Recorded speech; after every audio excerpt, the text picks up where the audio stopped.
Hello, it's Keith here, and this is lesson 6 of the platform-specific series of my 6502 assembly programming tutorials. We've been looking at the PC Engine last week and various of the bitmap systems in the past. This week we're going to be looking at the NES and the Famicom, which are of course the same system essentially. Now, these use a graphic system which is referred to as the PPU in the documentation. Effectively, they're very similar to the tile sprite layout of the PC Engine. So we've got a layer of tiles, and the tiles are 8 by 8 pixel square, and on top of that we've got a layer of sprites. Now this week we're going to try and get our Chibico bitmap to the screen, and we're going to use the tiles to do that. Just like last week, we're going to split up the 48 by 48 pixel bitmap into 8 by 8 pixel tiles, making 36 tiles. We're going to put those tiles into the tile map so they're visible on the screen, and that's how we're going to show our Chibico character onto the screen. Now, one important thing I do need to point out in advance of this tutorial, the NES by default has just a mere 2 kilobytes of RAM, and this means that if you want to define tiles, you have to actually define them in ROM. Now, that's not so convenient for us in these tutorials, so what I've done is I've set up the header of the file I'm using today to define the NES cartridge as having a memory mapper. This allows for extra upgrades to be held in the cartridge, and one of those upgrades is a memory upgrade to 8 kilobytes, and this allows us to write the byte data for our tiles within VRAM, and that's what we're doing today. So if you were using your own header and you didn't have that memory mapper enabled, you would find this example wouldn't work and you'd need to do things a little differently. But for the tutorial today, we're using the VRAM, and that means that this example will work just fine. So how do we control the PPU? Well, it's exactly the same as on most of the systems. The 6502 in most cases has the hardware registers memory mapped. So we have some memory mapped registers here. There is the PPU control, which is for initialization. We have PPU mask again, which is for initial setup. The main ones we're going to use today is PPU address, which selects the address in VRAM that we want to write to, and PPU data to actually write the data for that address that we just selected. Now, the addresses will auto-increment. They will usually increment by a single byte, and that's controlled by this bit here within the PPU control. But we can set that bit to 1, and the increment will occur by 32 bytes, which would effectively move a line down in the tile map. But we're going to leave it just doing its default of moving 1 byte at a time. So we'll be able to select address using PPU address. Interestingly, PPU address takes a HL pair, a high-low byte pair, but the high byte comes first. So unlike everything else on the 6502, it's actually in big endian. A bit strange, but that's what we have. And then we'll send our PPU data to the data port to write the bytes to that address.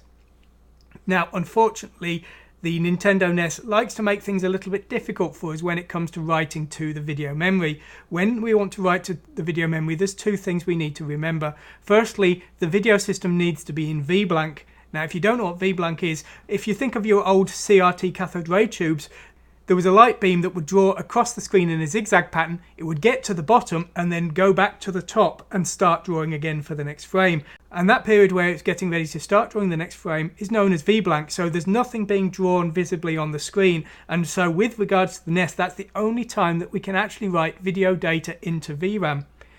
That's the first problem. The second problem is our tile map can be scrolled around, so we can move a pixel at a time for scrolling effects. Now, we're not going to use scrolling effects today, but unfortunately we do need to know about them, because as well as having to be in Vblank at the time, whenever we write to video RAM, the scrolling settings will reset. So we need to reset them every single time we write to video memory. Now, in our early, very basic example, that's going to cause a lot of problems. We're going to have to wait for Vblank, and we're going to have to reset the scroll left at every write. So it's going to be quite slow and quite ugly. But we're going to look at a more advanced method of doing things later on, where we have a buffer, store all the changes we want to make into the buffer, and then push that buffer during the Vblank on an interrupt. A bit more advanced than I wanted to do today, but really it's the only way to use the NES, so that's what we're going to look at. So that's the basics of how we actually control the video hardware via its ports. We are going to look at sprites in a later lesson, but not today. So what about that video RAM layout? Well, the approximate video RAM layout is shown just here. Now, as I've said, the amount of memory that the NES actually has will vary depending on the mappers that are installed, but this is a kind of template that we could consider to be the memory map. And today we're going to be using pattern table 0. The patterns are our tile definitions, so the bitmap data that makes up our Chibico character. And then the name table is the tile map, and we're going to be using name table 0. Now, this is effectively 32 by 32. The entire width of that is visible on the screen, but the height is not. So we're going to be using that tile map, and when we want to write to video RAM, be it pattern data or tile data for defining the visible tiles, what we do is we select our high byte of our address, send it to 2006 in hexadecimal, take our low byte, send that as well to the same address, so both go to the same address. They have to go in order, obviously, and then we send the byte of our value and we send that to 2007, which, if you remember, is PPU data. Now, if we wanted to send 100 bytes, we'd just continue sending those bytes to the same address because, as I've said already, it will auto-increment depending on this bit here. So that's what we're going to do. Now, when it comes to defining the pattern data, it's pretty straightforward. Each tile is 4 color, so it has 2 bit planes. The first bit plane is the first bit of each of the 8 pixels that make up the tile, and we send all of the lines of that bit plane, and then we send all the lines of the second bit plane. I have covered bit planes before if it's not a term you're familiar with, but effectively what it's doing is, if you think of a color that goes from 0 to 3, that will have 2 bits defining that color. Now, the first bit of those 8 pixels will be split into 1 bit plane, and the second bit of those 8 pixels will be split into a second bit plane, and that's how bit planes kind of work. Now, if you want to create bitmap graphics for the NES or for any system within my tutorials, I would recommend you get my Aqua Sprite editor. Here it is, and here's the Chibico bitmap you're seeing in today's tutorial. All you need to do is go to 6502 here, NES Famicom, save raw bitmap, and this will save in the correct format for either the tiles or the sprites within the Nintendo NES or the Famicom. So that's what we use to create the data that we're showing today, and this program is free and open source. It's included in the sources 7-zip that I provide in my tutorials, so please go ahead and grab it if you want to do any work with graphics. But if you wanted to write your own editor or create byte data literally just within the assembler, then that's how you would want to do it. Okay, so I think that's enough theory to get us started. Let's actually have a look at what we're going to do today. So you probably saw there that the text was drawing quite slowly and the screen flickered when the Chibico bitmap appeared. The reason for this is, as I've said, we're having to wait for Vblank before we're drawing each character, and also we're having to actually turn the screen off and back on and resetting the scroll when we draw the Chibico. As I said, we're going to fix that later on. This is just a very beginning basic example for starters. We'll look at the proper way of doing things in just a few minutes. So that's our Chibico character, and we've just got some other text there. We're not going to look at the text code today. The text code is essentially very similar to the tile code, so if you understand the tile code today, I think you'll be able to understand the text code by yourself. But anyway, we're going to just look at that Chibico character today. So the code that's actually doing the work is exactly the same as the code that we used last week, and that's why these tutorials are called multi-platform tutorials. So the PC Engine code also works on the NES and the Super Nintendo, just with the slight tweak of having to define the memory address very differently. Just with the slight tweak of having to define the memory address as a different address because of the way the system works. So we're defining our source bitmap data in the 0 page addresses H and L here. We're defining the size of the bitmap data in BC here in the 0 page, and then we're defining the destination within video RAM in DE here. Now each tile is of course 8 by 8 pixels and 2 bits per pixel, so there's 16 bytes per tile. So if you want to calculate what tile you're writing to, so you just need to calculate that by multiplying 16 by the tile number. Now in the case of the NES, the tile patterns start at memory address 0, so we're starting at memory address 800 here in hexadecimal. The reason for that is we're starting at tile number 128 because the first 128 tiles are actually reserved for our font. So that's why we're starting at that position. This command is then just pumping all of that bitmap data into the video memory of the PPU. And then once we've done that, we're ready to actually get our Chibico character onto the screen. Now we've defined the tiles, we just draw those tiles into the tile map, that makes them appear on the screen. So we're defining an XY position in tiles here, we're defining a width and a height in tiles as well, of course, and then we're calling fill area of the tiles, which actually does the work of drawing our character to the screen. And that's how we get Chibico onto the screen here, and effectively that's basically the same thing as we're doing here with the font as well. We're just converting a 1 bit per pixel font into a 2 bit per pixel tile data, and then we're just setting each individual letter to the screen by calculating the correct tile number. So let's have a look at the bitmap code that does the example today. So the first thing we're doing is we're setting up the screen. Now setting up the screen is relatively easy. So the first thing we're doing is we're calling out to the load font routine. This is converting the 1 bit per pixel font into tile data, sending it to the VDP. We're not going to look at that today. We're then setting up some stock colors. We select the memory address within the palette data, and then we send the color information as required. Now I'm actually going to do a dedicated lesson on colours and how to set palettes on all of my systems, because I have some sort of common code that I do this with. But you can see effectively here is the colour palette here, and you just need to select the appropriate memory address for the colour of the tile you want to change. So that's what we're doing to get some stock colours set up. Now the colour information here isn't actually the colours you saw with the Chibi-Ko character, because this example is actually using the palette setting code that I'm planning to cover in the later lesson. These are some basic colours, and these are what you saw within the tutorials on the 6502. Now once we've set up our colours, what we're doing is we're turning on the screen with this NES enable screen command. This is enabling the screen, and it's also enabling all the width of the screen. There is an option to clip one tile of the screen so that it's not visible. The reason for this is the tile map is 32 tiles wide and the screen is 32 tiles wide. This means that you've got no ability to scroll the screen and draw the next tile that's about to appear, because the user would immediately see it. So what we can do is we can disable one tile and use that hidden tile as our drawing area, where we're drawing the next tile as it's about to appear on the screen. That's the idea of it, but we've got that disabled, so we've got the full 32 tile width in this example. What we're then doing is we're turning on Vblank. We will be using Vblank because we've got a very crude NMI routine at the moment, which just increments a counter, and that allows us to detect Vblank. But later on we're going to create an advanced routine which actually stores a buffer of the data we want to write to the video memory and transfers all of that for us. So this is our enable screen command, but we're also going to need a disable screen command, at least in this basic example. As I've said, we can't write to video RAM while the screen is being drawn, so our options are to wait for Vblank or to actually turn the screen off altogether. And it will just depend what you're doing, which is appropriate. If you're starting a new level, then you might want to turn the screen off and just load everything quickly. If you're actually in the middle of the game and you're updating a few tiles and your enemy comes on the screen or something, then you're going to want to do it interactively by using wait for Vblank or that more advanced routine that we're going to see later. So that's how we turn the screen on and off. We can just set everything to 0 here to turn it off. If we want to turn it on, then this is turning on sprites, the tile map, and also removing those clipping options just there. We've then got a wait frame command. This is looking at the Vblank address, which is actually within the 0 page. This is clearing it to 0 and then waiting for it to change, and it will change eventually because the NMI routine I've got created is just doing an inc of Vblank, and we'll see that later. So that's how we initialize the screen and how we actually have some commands to help us along the rest of the way. The first thing we're going to do then is define the tiles that made up our Chibi-Ko character. Of course, we exported these with Aqua Sprite editor, so we've got our bitmap data ready. We just need to pipe it all through to the video memory. And we've got this define tiles routine to do that for us. Now the define tiles routine is actually turning off the screen. It's assumed it's going to run at the start of a level or the start of the game. So we're just doing things simply, turning off the screen altogether. Then we're running a command called prepare VRAM. It's very simple. All it does is it sends the 0 page DE, which is our destination address, to the PPU address port at 2006. Remember, we send the high byte first and the low byte second. We're now ready to write our data, and we do that.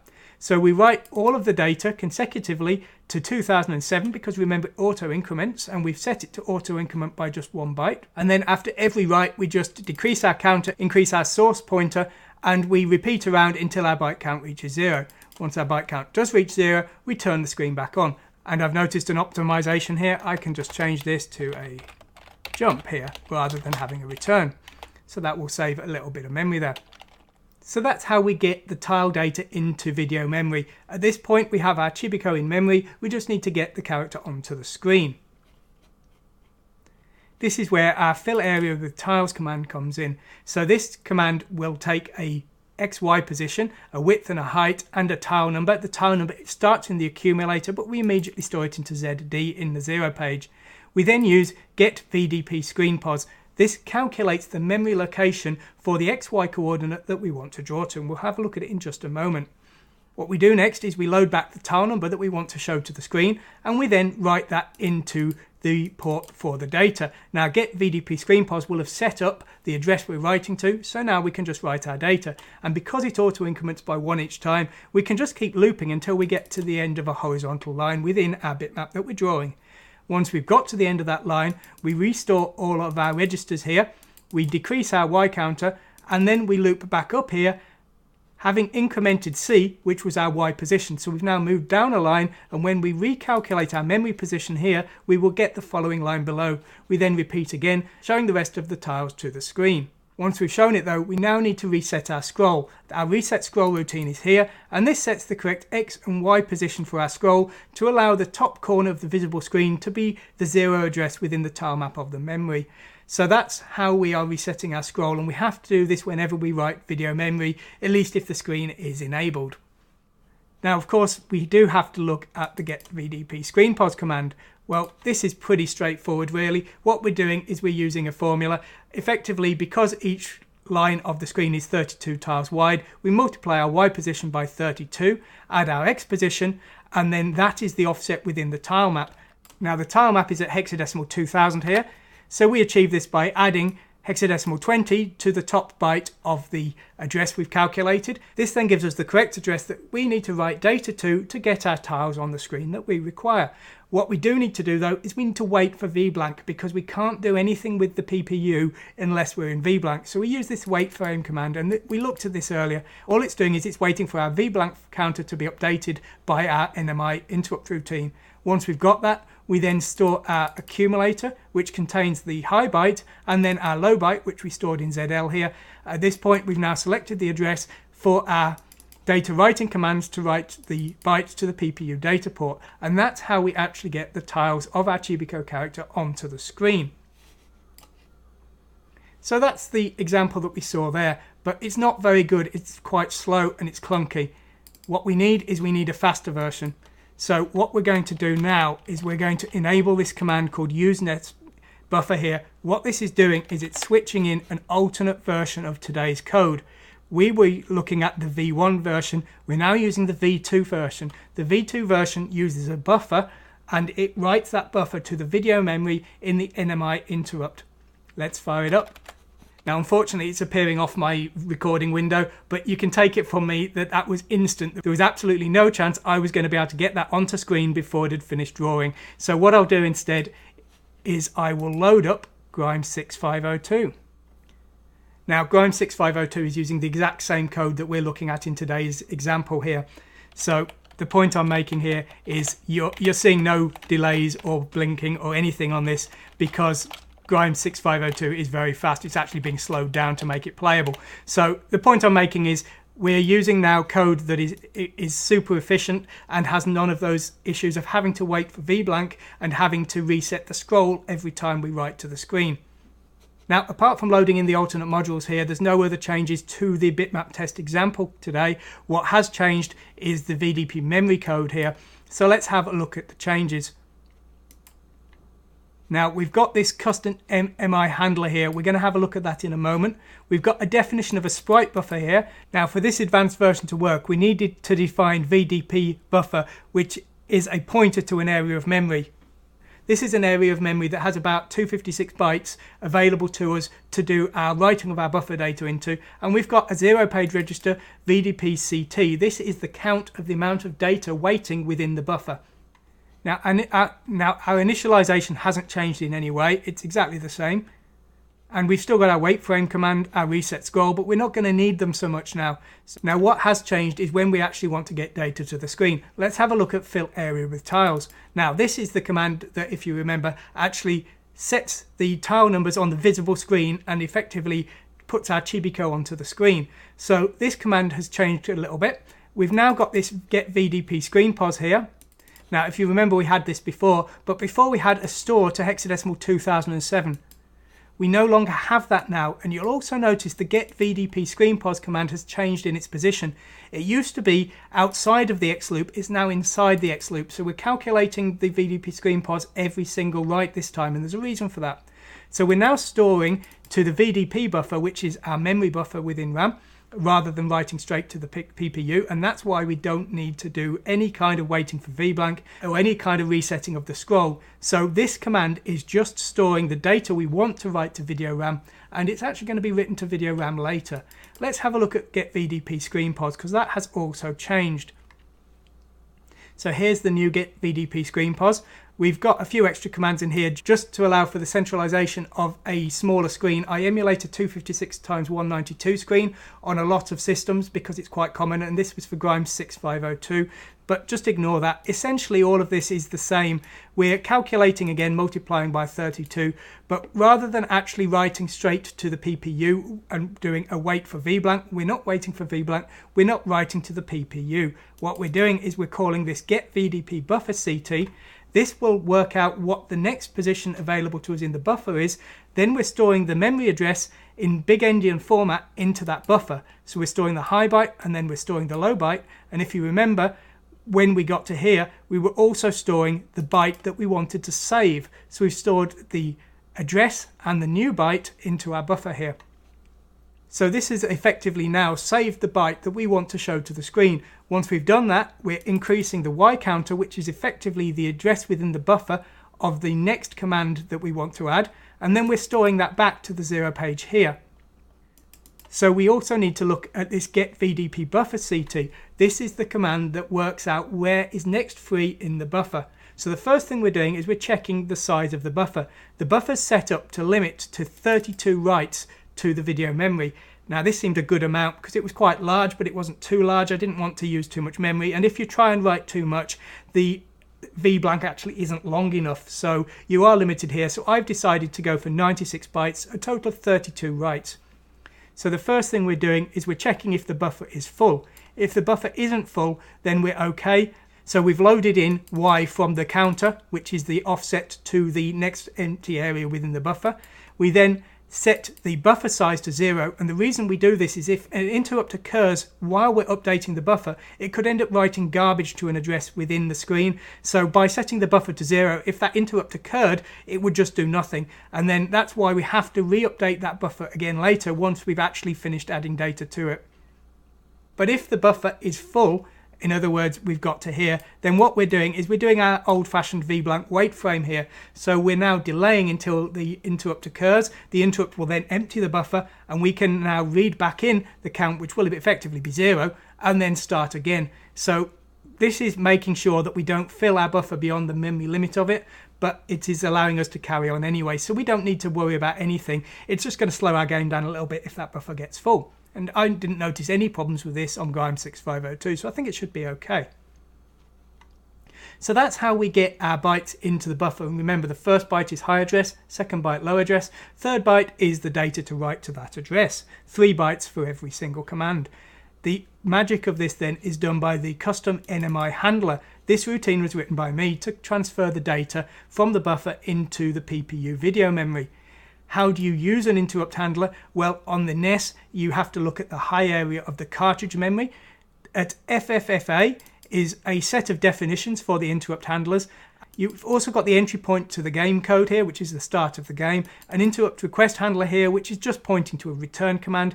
This is the one we want to look at. Now, Nmi Handler is just incrementing that counter that we looked at before to detect Vblank. Custom and non-manageable interrupt handler is what we've just written now. Let's have a look at it then. So this is the code that's actually going to transfer the data from the buffer into video memory. Of course, Vblank is guaranteed now. So as long as we don't do too much work and actually exceed Vblank, we don't need to worry about it anymore. The first thing we're doing is for a later lesson. We're starting a Sprite DMA, not a Sprite DMA. Starting a Sprite DMA to transfer Sprite information into video memory, because Sprites have the same problem, but we're not going to worry about that. This is the code we want to look at. So this is the code that's actually going to do the work. So we load in Y with 0 here, and we see if we've reached the limit of the buffer's waiting memory. Now, if we have, then we just jump down to done here, but if not, then we've got data to transfer. So all we do is we load in the first byte, which is the high byte of the memory address, write it straight to the PPU, load in the low byte, write it straight to the PPU, and then load in the data, and we write it to the PPU data port. So we've effectively delayed doing the command we wanted to do until the NMI. Very straightforward format here, source address, data, repeating on and on throughout the buffer. And so once we've done the first byte, we just jump back up here, increasing Y each time, and see if we've got to the end of the buffer yet. And once we have, we jump down here. We then reset our scroll, because even though we're in Vblank, we've got to reset that scroll. And then we update our Vblank 0 page entry, and this is so that we can detect Vblank in the old way still. We of course have to back up all our registers here because otherwise we would have all kinds of problems, and we do an RTI, which is the special return from interrupt command within the 6502. So that's really all it takes to get the data from our buffer to video memory, and that's what I used with Grimes 6502 to get around the problem of the video memory being slow and problematic because of having to wait for Vblank and reset scroll, and it worked very well for me. Now, of course, one thing I do need to point out is the example we've looked at today will work just fine. It worked for Grimes 6502, but it's a very basic example of what you might want to do to transfer data during your interrupts to the video memory. I've seen other examples that have used kinds of compression like run length encoding, so that if you've got 100 bytes to write, you would just store the number 100 and the byte that you wanted to store 100 times. Of course, that would save a lot of memory. The other thing is you might want to have a format where you can store multiple consecutive bytes without lots and lots of address definitions, because my example here uses 1 2-byte address definition for every byte written. Probably not very efficient, but for my example it worked just fine, and I think for today's basic example, this is going to do you for your getting started. If you need something more advanced later, go ahead. But of course, you're always going to be stuck with that limitation of you've got to be finished within the Vblank period. So as I say, I'm never trying to pretend in my tutorials the code I'm showing you is the best, because I'm certain it's not. I'm just trying to show you stuff that's going to get you started and be able to get you ready to start exploring, playing with game programming, and then you'll be able to find your own better ways later on once you've learned the basics and had a bit of a leg up to get you started with your programming. Anyway, I hope you've enjoyed this week's lesson. We're going to move on to the Super Nintendo next week, which is a far more advanced system, far more graphically capable, but we do have the same problem of having to actually use a buffer to get the data to the screen. So that's a bit of a place where the PC Engine may be a bit easier to program. But anyway, we're going to have a look at that. I hope you'll join me for that. Thanks for watching today, and goodbye.